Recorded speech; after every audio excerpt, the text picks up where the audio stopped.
सिद्धाणं नमो आयर्याणं नमो वज्रायाणं नमो लोई सभ्यसाहूणं।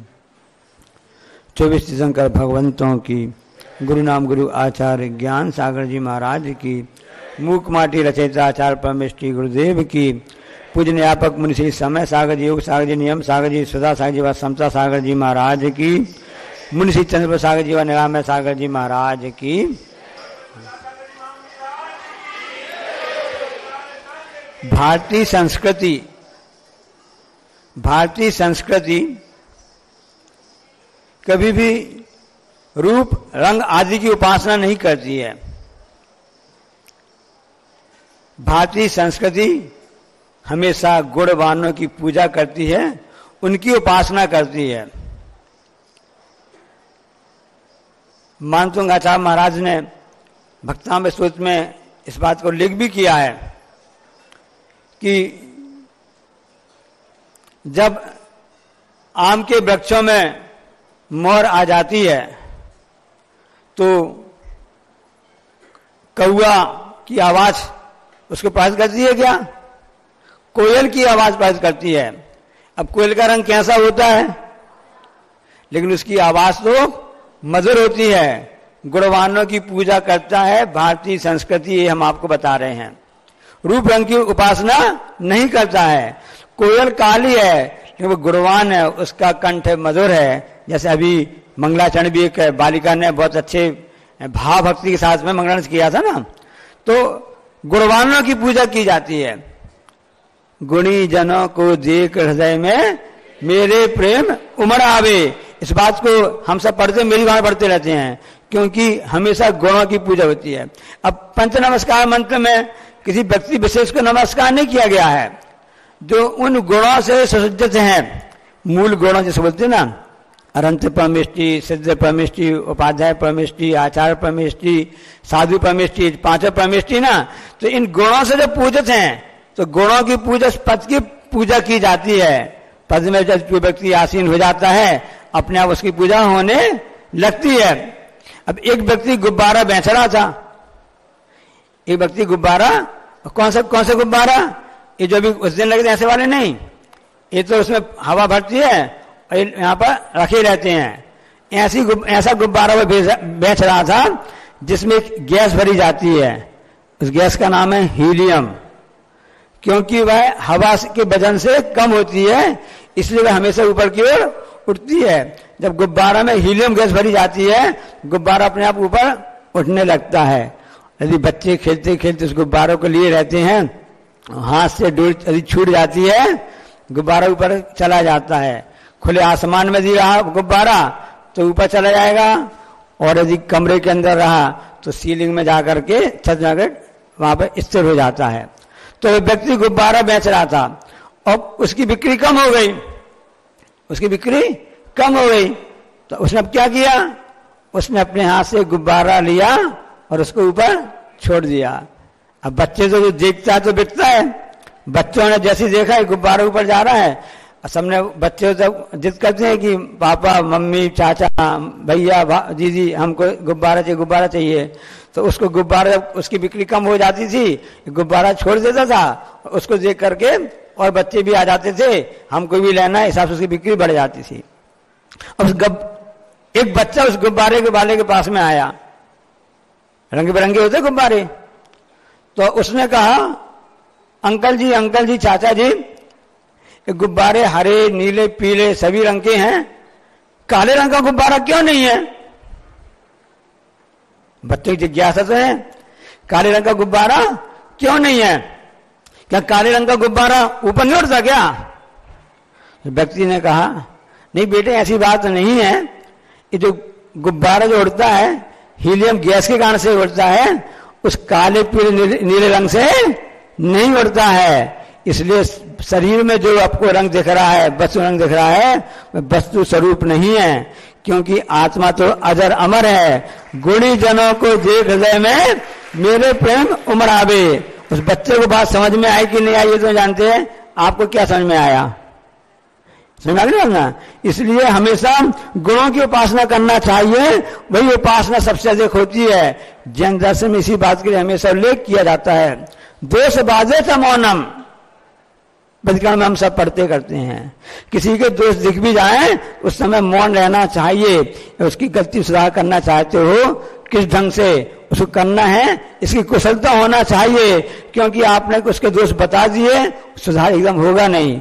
इसलिए गुरु कैसे कहते हैं, अंदर हाथ पसार कर ऊपर मारे चोट।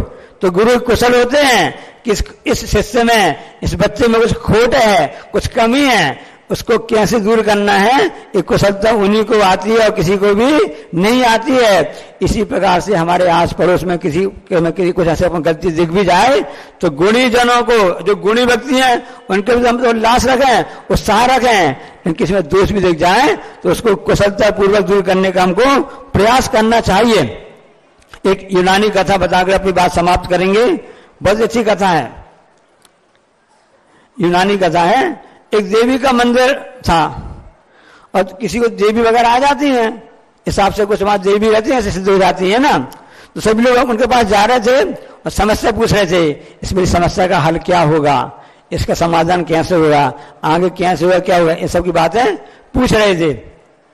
एक व्यक्ति ने पूछा, हे देवी ये बताइए हमारे यूनान में सबसे अधिक ज्ञानी व्यक्ति कौन है, इस यूनान देश में सबसे ज्ञानी व्यक्ति कौन है। तो देवी ने कहा कि इस यूनान देश में सबसे होशियार व्यक्ति है, एक व्यक्ति है। कौन सा व्यक्ति है, उसका नाम है सुकरात। क्या नाम उसका नाम, सुकरात है। अच्छा, बहुत अच्छी बात है। अब हम जाकर उनका सम्मान करेंगे, क्योंकि हमारे देश में भी ऐसे ज्ञानी व्यक्ति पाए जाते हैं। तो कुछ व्यक्ति समाज के, गांव के विशिष्ट हैं, सम्मान करने के लिए उनके पास में गए, हार वगैरह माला लेकर के, सम्मान पत्र लेकर के, कि अब हमारे यहाँ पे इतने ज्ञानी व्यक्ति हैं, उनका हम सम्मान करना चाहते हैं। तो उनके पास अब गए तो उनसे कहा कि भाई देवी जी ने ऐसा कहा है कि सबसे ज्ञानी व्यक्ति आप हैं, हम आपका सम्मान करना चाहते हैं। तो सुकरात ने क्या उत्तर दिया कि भाई ऐसा है, सुनो तो आप, कि गलती हो जाती है, हो सकता देवी जी ने गलती से हमारा नाम ले दिया हो, ज्ञानी व्यक्ति और कोई होगा, ज्ञानी व्यक्ति तो और कोई होगा। मैं तो ज्ञान के पाने की पिपासी में लगा रहता हूं, मैं संसार में सबसे बड़ा अज्ञानी हूं। किसने कहा कि मैं ज्ञानी हूं, उनसे गलती हो गई, हो सकता है भूल हो गई होगी, है ना। इसलिए भाई आप लोग गलत जगह आ गए हो, रॉन्ग नंबर बोलते ना, क्या है, गलत नंबर लग गया आपका, इसलिए आप तो वापस जाइए, क्योंकि मैं सबसे बड़ा अज्ञानी हूं। ये बात अलग है कि मैं ज्ञान पाने की लालसा पिपासा में हमेशा लगा रहता हूं, मैं ज्ञानी कैसे कहलाऊंगा। सब वापस गए। उनको विश्वास है कि देवी झूठ बोल नहीं सकती है, देवी सही बोल रही होगी। उन्होंने कहा देवी आपने जो कहा, आपकी बात मानकर वहां पर गए थे, वहां सुकरात जी मिल गए थे, उनसे ऐसा हमने कहा, तो उन्होंने कहा मैं सबसे बड़ा अज्ञानी हूं, ऐसा उन्होंने कहा है। अब समझ में नहीं आ रही है कि आपकी बात सही है, ये सुकरात जी की बात सही है। तो उन्होंने क्या उत्तर दिया कि देवी ने क्या उत्तर दिया, यही तो ज्ञानी की सबसे बड़ी पहचान है, वह कभी भी अहंकार नहीं करता है। भारतीय संस्कृति ऐसी ही है, यहाँ के रहने वाले लोग कभी अहंकार नहीं करते थे, कभी भी लोभ लालच नहीं करते थे, क्योंकि जब लोभ लालच अहंकार आ जाता है, ये अपने स्वरूप को भूल जाता है। इसलिए अपने स्वरूप को जानना चाहते हो, उस अहंकार को त्याग करो, उसका त्याग करो, तभी वह हो सकता है। इसलिए अहंकार त्याग करने की बात कही है। तो मैं सबसे बड़ा अज्ञानी, एक ज्ञानी की पहचान है कि वह कभी भी अपने आप को बड़ा नहीं समझता, हमेशा अपने आप को छोटा समझता रहता है। एक बात याद आ गई, बच्चे से पूछा गया, बच्चे से बात के लिए कहा गया कि अज्ञान की बात कर रहे हो, आप कर रहे हो, तो उन्हें प्रश्न की हमने आपको बताया था कि इस संसार में केंद्र बिंदु कहां पर है विश्व का। तो उस बच्चे ने कहा मैं बता सकता हूं, कौन सा केंद्र बिंदु, पूरे संसार का, विश्व का केंद्र बिंदु कहां पर है बताओ। तो सब कौन बताएगा किसने देखा कहां पर पूरे विश्व का बिंदु कहां पर है? उस बच्चे ने क्या कहा, इस हाथ के यहां पर है, इस हाथ के यहां मध्य बिंदु में, कैसे कह सकते हो? उसने कहा आपको विश्वास नहीं है, आप यहां से उत्तर दिशा की ओर नाप लीजिए, जितना दूरी आएगी उतनी दूरी यहां से दक्षिण की है, इतनी दूरी उत्तर की है, पूरब की, और इतनी दूरी, कैसे कह रहे हो? हमको विश्वास नहीं होता। आपको विश्वास नहीं है तो आप नाप सकते हो। यही विश्वास जो होता है, यही ज्ञानी की सबसे बड़ी पहचान होती है। जिसे अपने आप में विश्वास होता है वही सच्चा ज्ञानी है। इसी को सम्यक दर्शन कहा गया है। कल एक घटना घटी, बहुत अच्छी भारत के इतिहास के लिए घटना घटी थी ना, तो मैं कुछ भारत की बात बताता हूं, आपने सुना भी होगा ना। हम आपसे पूछना चाहते हैं कि अपने भारत देश में सबसे पहले रेलगाड़ी कब आई थी? 1853 में बम्बई और थाने के बीच में सबसे पहले रेलगाड़ी आई थी। हवाई जहाज कब आई थी भारत देश से सबसे पहले? 1911 में आई थी। ये प्रसंग इसलिए बता रहे हैं, कल के प्रसंग से जोड़ के बता रहे हैं। इलाहाबाद में सबसे पहले हवाई जहाज, एरोप्लेन है ना, 1911 में भारत में आई थी। और कंप्यूटर जिसको आप बोलते हैं ना, संगणक हिंदी में बोलते हैं, सबसे पहले कंप्यूटर भारत में आया था वो 1952 में, 1952 में कलकत्ता में आया था। और टीवी खूब देखते हैं आप लोग। टीवी कब आई थी सबसे पहले भारत में? 1959, 5 में 59, 1959 में दिल्ली में सबसे पहले टीवी आई थी। और जो सबसे ज्यादा मोबाइल उपयोग कर रहे हो, भारत में सबसे पहले मोबाइल का जो आया था 1995, 95 में आया था, जुलाई के महीने में, 31 जुलाई में कलकत्ता में सबसे पहले यहां पर आया था। उसी प्रसंग में भारत ने इस समय, भारत देश ने, कल क्या हुआ था भारत देश के इतिहास में? हाँ, तो भारत देश में सबसे पहले 2023 में यह घटना घटी थी। क्योंकि विज्ञान भी आगे उन्नत में है। ध्यान रख लेना, विज्ञान जब तक उन्नति कर रहा है, जहां से विज्ञान समाप्त, जहां पर विज्ञान जाकर समाप्त हो जाता है, वहां से धर्म की और भेद विज्ञान की बातें चालू होती हैं। हमारे आचार्य महाराजों ने, जो गणधर मुनि महाराजों ने तीर्थंकर की ध्वनि सुनी, उससे हमको जो बातें बताई हैं, वो भेद विज्ञान की बात बताई हैं। उसके विज्ञान तो सभी बहुत पीछे जुड़, विज्ञान तो खोज में लगा हुआ है, अच्छी बात है।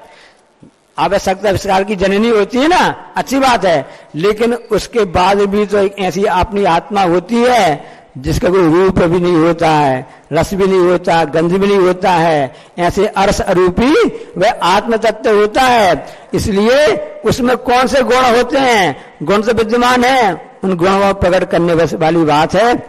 इसलिए गुणी जनों को देख हृदय में मेरे प्रेम उमड़ा आवे। तो ज्ञानी सच्चा कौन है, इसकी परिभाषा समझ ली, कोयल की बात समझ ली।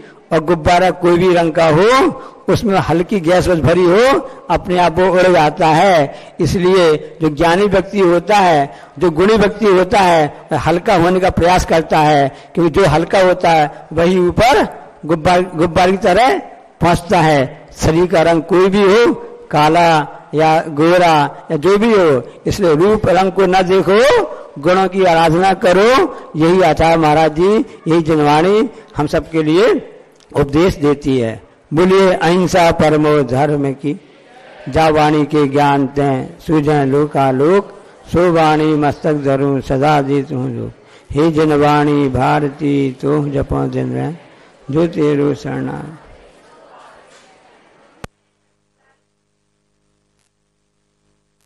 हेलो, बोलिए द्वादशांग जनवाणी माता की। अजय जी जैन गुजरात लिम्बासी अहमदाबाद से पधारे हैं। आपने भी श्रीफल भेंट करने का सौभाग्य प्राप्त किया। आपका नाम छूट गया था, क्षमा चाहते हैं, आप भी आ जाएं। चरगवा से पूज्य अक्षयमती माता जी का चातुर्मास हो रहा है, वहां से लोग आए हैं, सभी लोग आ जाएं। श्रीफल अर्पित कर आशीर्वाद प्राप्त करने का सौभाग्य प्राप्त